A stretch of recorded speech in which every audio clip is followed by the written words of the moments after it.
Vamos a hablar sobre las cajas de brillo de Andy Warhol.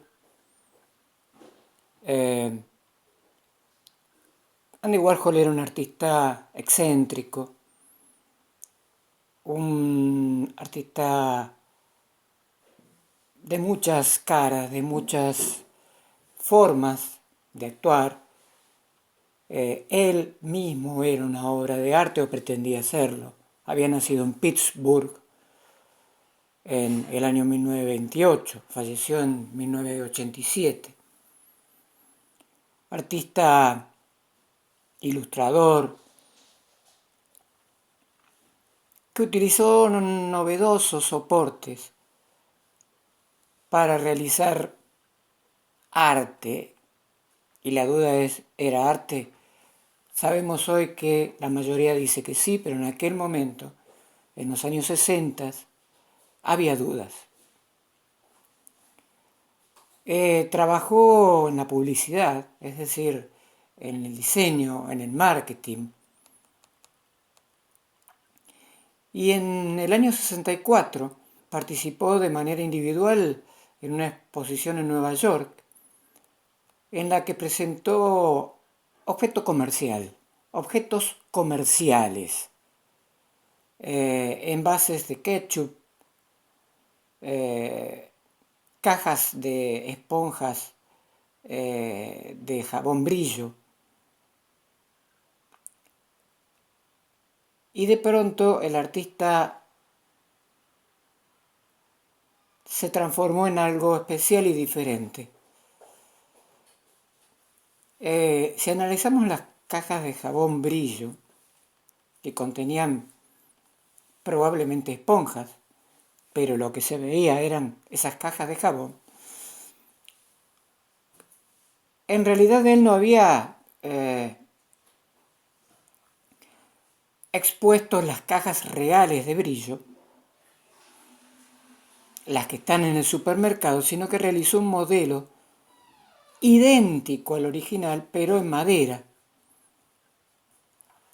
En una madera muy suave, con las ilustraciones estampadas a través de serigrafías y más grandes que las cajas originales de jabón. Y lo excéntrico es que Warhol expuso estas cajas de jabón que se ven en el supermercado, aunque con una calidad y un diseño mucho mayor, en una galería de Nueva York. Eran cajas de 50 centímetros por 35 de profundidad. Una montaña de cajas como si hubiesen estado apiladas. Eran 24 envases. La obra de Warhol supuso una revolución porque ya en realidad el diseño no era suyo, sino que era del publicista que había hecho las cajas originales de brillo, que se encuentran en el supermercado. Entonces, ¿por qué la obra de Warhol valía miles de dólares si era la misma caja? Es más, la repetición, ni siquiera el original, una repetición mejorada en diseño de la caja que uno encuentra en el supermercado.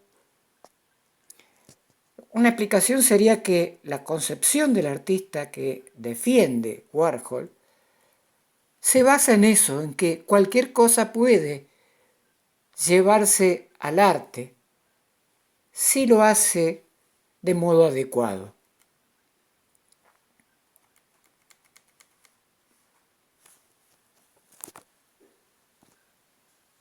Ese modo adecuado mediante el cual se representa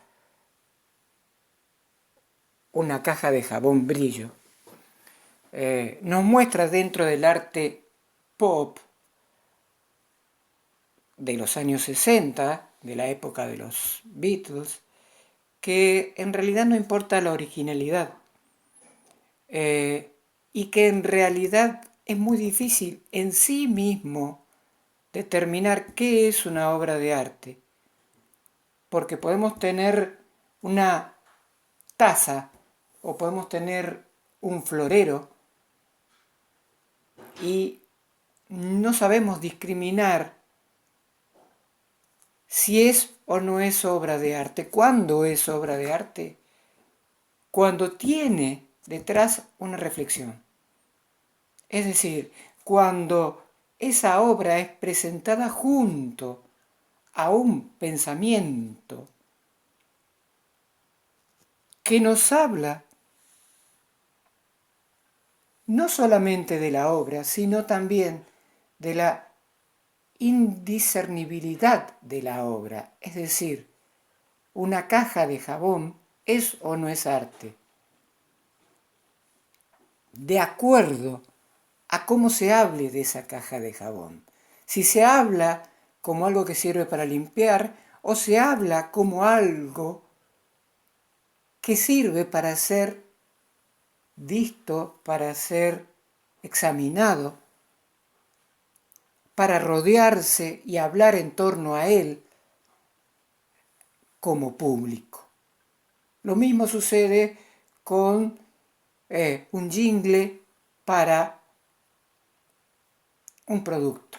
Es una pequeña música. Esa pequeña música pegadiza, si se lleva a una exposición artística, tal vez resulte ser la música de una melodía pegadiza como la de los Beatles, los Rolling Stones.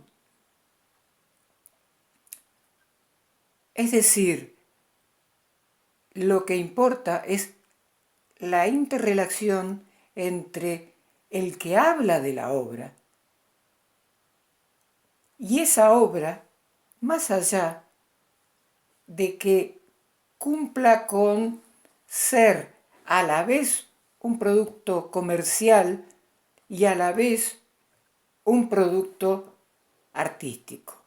En realidad lo importante es esto, es decir, que sea un producto comercial y que sea a la vez artístico.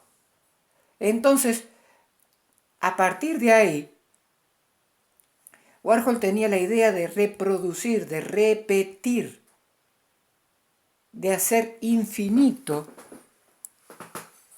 a través de el grabado, por ejemplo, obras de Marilyn Monroe, de Elvis Presley, de Mao Zedong, del Che Guevara, hacerlo comercial, pero en esa comercialidad había la posibilidad, y esto es lo que el crítico de arte Arthur Danto descubre, existe la posibilidad de encontrar una discusión acerca de qué es el arte.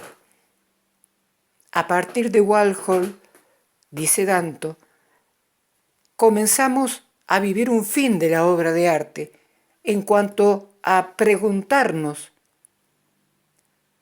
no ya qué significa tal o cual obra de arte, sino qué es una obra de arte y posteriormente por qué es una obra de arte.